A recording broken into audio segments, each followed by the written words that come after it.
All right, we're back for another Friday financial wrap up with Mr. Michael Zuber. How are you, Michael? Oh man, you have no idea how much I look forward to these. Kind of a wrap up to the week, go on a couple of days, and yeah, I look forward to these. So thank you so much. Likewise, man. This is always, man, the market is so interesting right now. We're in such a weird space. This is for November 15th, 2024. Let's get right into it. Post-election housing activity. What are you seeing right now? What are your thoughts? So again, one of the things that I was very curious about, and we have been talking about for months, was we were clearly in a holding pattern. Election was coming, 50-50 election, didn't know where it was going to go. So a lot of people simply froze. They stayed put. And we obviously had the election. The result is known. We're not fighting this in the courts. And, I want to ask the audience, because I've talked to probably 15, maybe upwards of 20 people at this point, and all of them are saying activity has picked up. There were a lot of people that had listings with no activity that final 30 days. Many of them are pending. Many have offers. I have plenty of landlords who had vacancies heading into the election. Nothing, crickets. Post-election, we have applications and move-in dates. So it appears at first blush that activity is picking up after probably a very slow 3 or 4 weeks. But I'd love to hear from the audience. Are they seeing that as well? Yeah, very interesting. I would agree. Same thing. I've got some sluggish properties that were not getting a lot of interest, a lot of activity. And all of a sudden, yes, seems to be a lot of interest. And no, for sure. I would agree with that. I would agree that activity has picked up. Let's continue. I think this is a big one. We've been talking about this for years, if not especially, this year it seems like it's kind of the interest on CPI is tapered off. What is CPI? What happened this week, and what is your take? Yeah, so consumer price index, it's what you and I pay at the grocery store. It had peaked at a cycle high of 9.1. It came in as expected at 2.6. The market didn't really react to it, which I thought was odd because we actually broke trend. Last month was 2.4. Now it's 2.6. That is going the wrong direction. Now, a lot of that was predictable. I had been calling for it because of something called the base effect. It's how CPI is put together. It's a mathematical formula. And we basically dropped off a small number and we added a medium number, hence it went up. But I don't think it's I didn't like how the market reacted to just like blah. It's like, okay, we expect it, move on. Some of that might mean they're going to expect it to go lower next month. I don't know.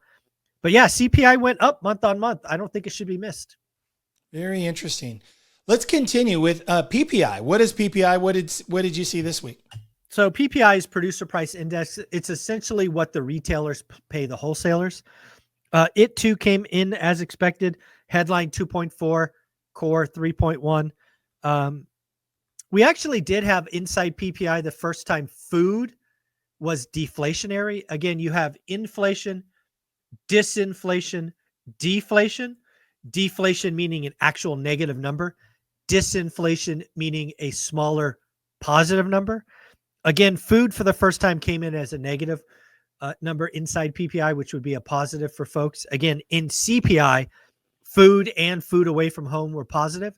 But again, PPI is kind of a leading indicator for CPI. So maybe there's some hope at the end of the rainbow for some deflation in food. We did get that 1 month in PPI. Very interesting. We something that we always talk about. We always keep our eye on it. We're not through the woods on inflation. It's something that definitely needs to be looked at. Would you agree, Michael? Oh, no question. I think as we'll talk about here soon, the victory, the war is not over. The war is not over. Be concerned. Yep. Something to be concerned. The war is not over. Let's talk about Fed speak. What is Fed speak? What are your thoughts this week? Yeah, so we got a lot of Fed presidents. We have 18 presidents plus Jerome Powell for 19, and they're all going to be talking. Yep. They're all going to be being asked about what changes because of the election. And Powell at last week's Fed meeting didn't say anything, which good for him. His minions, as we'll talk about in a minute, aren't as quiet. They're all going to be saying something. So we need to figure out, are rates going up, rates going down, what's happening in the neutral rate. A lot of stuff to pay attention to and parse through over the next couple of weeks. And we have a couple of examples coming up. Okay. Very interesting. Very interesting. Now let's talk about Lori Logan. Who is she? What happened? Why is that relevant this week? Yeah, so she is one of the Fed presidents that we need to be watching. She came out with a list of 3 things that could change the trajectory on rates. We are only going to talk about the third, given our time frame. But here it is. The neutral rate could be substantially higher than we once thought. Now, as we talked about 3 or 4 weeks ago, Michelle Bowman was the only Fed president to pontificate guess that the neutral rate had a 4 handle. All other Fed presidents thought it had a 3 handle. I think Lori Logan is one of many Fed presidents coming that are going to be moving towards Michelle Bowman's 4 handle. And what does that mean? Less rate cuts, higher for longer, all the stuff I have been talking about. One thing, can you repeat, because I think the internet, I think we had a little drop off there in the recording. Can you repeat it just one more time, the last 2 sentences? Yeah, so Lori Logan is basically agreeing with Michelle Bowman that the neutral rate may have a 4 handle instead of a 3 handle, and that means less rate cuts coming. Less rate cuts coming as a possibility. Okay, very interesting. We're going to keep our eye on that. Let's talk about Fed President Barkin. Who is he or she? What happened? Your thoughts this week? Yeah, so another one of the 19 voices that we're going to hear for the next 2 or 3 weeks. And in this case, what he is really saying is we've gotten used to a low inflation environment. In fact, he highlights the last 30 years as being a low inflation environment. And what he is putting out there is the next 10 years, 10, will be a higher inflation environment, talking about aging population, deglobalization, and running bigger and bigger deficits. So again, higher inflation, higher rates for longer. Don't get trapped in short-term debt. You have to refi. We're going to see a lot of commercial real estate reset because cap rates are higher, not lower. And get ready, folks. 30-year fixed rate cash flow day one is important. Very interesting. Higher for longer. I mean, I feel like that was a mantra for this show. Yeah. For you. We've been saying that for like the last year and a half, 2 years, right? Like, yes, certainly the last year. And again, I bring this up because there was a lot of people in our industry, and you know a lot of them, who about 6 weeks ago were planning for mortgage rates to have a 5 handle, right? When rates were 6.1. And I'm like, dude, I don't see it. Not happening. And now they're going to have to go back and rechange their business model, because the business model for a real estate investor at 7 is very different than 5.5, right? If you plan for 5.5 and didn't change, you're going to go bankrupt. So be careful. It's interesting too. I was watching some other people on YouTube talking, stuff that was dated from 6-8 weeks ago, thinking like 30-year mortgages are going to have a 4 handle, like a high 4s. They were basically predicting, and we actually went from 6.1 to 7.1. And today we're still hovering at 7. We'll talk more about rates in 2025 in a minute. Who is the Fed guy and what happened this week? What are your thoughts there? What happened? Yeah, so the Fed guy is Joseph Wang. Joseph Wang just came on my channel this morning. It's going out tonight. And we talked about his call. Guys, if you don't remember, Joseph Wang came on my channel the first time and talked about a crash up. He talked about the S&P 500 being at 6,000 when it was below 5,000. This was about a year ago. And he was right. Not to steal the thunder from the interview, because we talk about a lot of things, but Joseph Wang basically believes the first half of 2025 is going to be rough for the stock market, going to be rough for rates, going to be rough for a lot of people. I'm on record saying 2025 is going to be rough for real estate. We'll talk about that more later. But yeah, I appreciate Joseph coming on for the third time, and I thought it was enlightening, all the stuff we discussed. So check out that interview. He has his own YouTube channel, Fed Guy 12, Fed Guy 12. If you want to check him out, he does a video every Saturday, which I listen to. So definitely worth a listen. Very much worth the listen. And it's interesting because I had never heard that term, crash up. That was something you were talking about early in the year from Joseph Wang and conversations in your follow with him. And it's interesting, all of a sudden, I start to hear that term a lot lately, not just from our community, the One Rental at a Time community, but other people in the YouTube influencer prediction space. So very interesting times. Here's the thing, I think that we're all, just literally like, what's going to happen next? What does 2025 look like? I've got some thoughts here. I feel like in terms of, I want to just say this, you nailed it, because early on in the year, when everybody was saying this is going to be a recovery year and it's going to be a great year, you were quite the opposite. People, even some of my friends jokingly said you were a little negative on the market. You predicted sub 4 million transactions early in the beginning of the year, first quarter. Where are we at right now, and where are we going in 2025, Michael? Yeah, so I think it's almost a lock at this point that transactions would be below 4 million. So I will be justified by my call. And I did get a lot of ridicule because people just want it to be better, right? They want it to come back. And I'm sorry, it didn't happen. I really got bad news for you in 2025. You're really going to hate this one. I think 2025 is worse than 24, but if you can survive to 26, it gets better from there. Yeah. I think we're repeating 1978 to 82. 1978, we did 4 million. 1982, we did less than 2 million. We had a catastrophic collapse. 2021, we did 6.1. 2025, we'll do, 3.7, 3.75.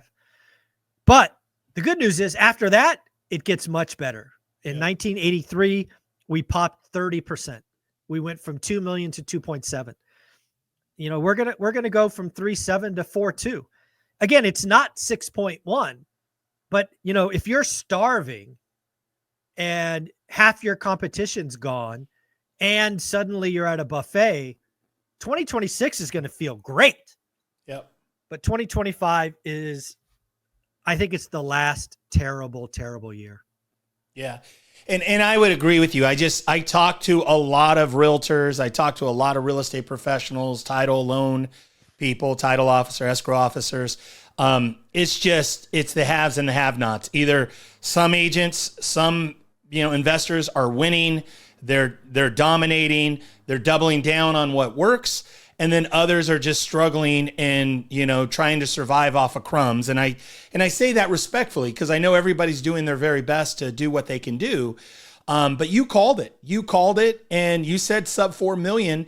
And it's interesting that I've been hearing, and again, I can't point the finger to say who, but I've heard other people saying 3.88, sub 3.9 million. I believe you said 3.88. I feel like you were sub 3.8 million transactions nationwide for 2024. Yep. I have an idea. I think 25, I think you've said this early, and I would agree with you that it's even worse, maybe 3.6, 3.7, 3.75. What do you see nationwide transactions for 2025? Yeah, it's 3.7, 3.75. It's worse, but not horribly worse. And really just to kind of so everybody sees what my logic is, I think we're going to average 7% mortgage rates for the year. Yep. I think rates as we tail off at the end of next year, so kind of 12 months from now, 11 months from now, we probably go, 6 3/4. But I think rates are going to shock people and be higher. And again, Joseph Wang's interview on my channel that's now live has a lot of details.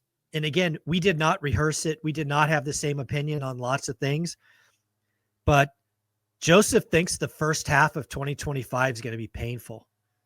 So, yeah, you really should watch that video. Yeah, there's so much going on. I would say, folks, watch the video with Joseph, Michael interviewing Joseph Wang, the Fed guy. I think that I'm going to watch it today. So for sure. 5 o'clock. Comes out at 5 o'clock tonight. Yeah, so I'm going to study it over the weekend. I'm going to go through it, listen to it several times. I would say also, too, Michael, I think in the next week or two, you and I should get together and do just an exclusive 2024 recap. But even more important, let's tease this a little bit. We're going to do something like what to expect in 2025. Done. And we're going to do a deep dive into that. Is that something we can do?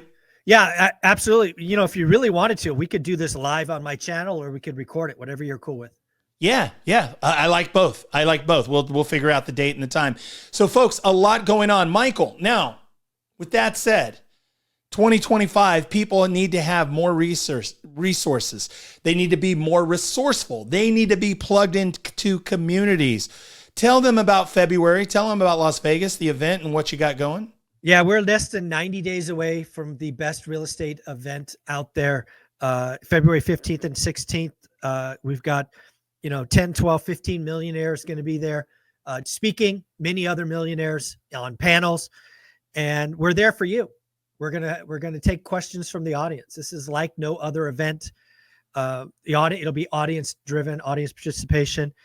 We're going to go for 12 hours on Saturday, 8-9 hours on Sunday.